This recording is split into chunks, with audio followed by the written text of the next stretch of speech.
The overall goal of frequent tail-tip blood sampling is to obtain whole blood samples for the measurement of pulsatile luteinizing hormone secretion, referred to as LH, in awake, non-anesthetized, and normal-behaving mice.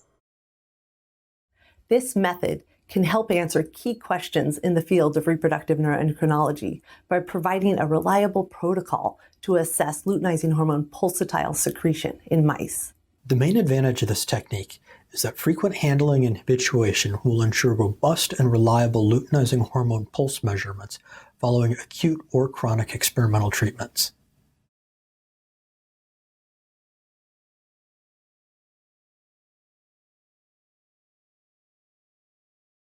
For 5 weeks prior to the blood collection, handle the mice on a daily basis from Monday to Friday. In the final 2 weeks, handle the mice on Saturday and Sunday as well.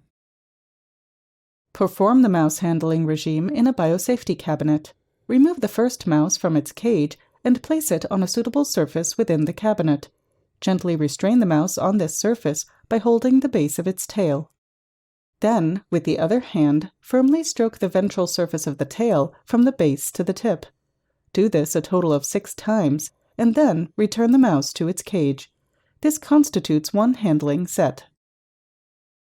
Now, wait 6 minutes and perform another handling set.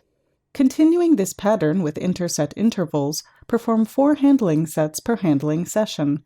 In total, this provides 24 tail strokes per session. If experimental treatment during the sampling period will include any additional handling methods, like scruffing or an intraperitoneal injection, then also acclimatize the mice to such handling activity during the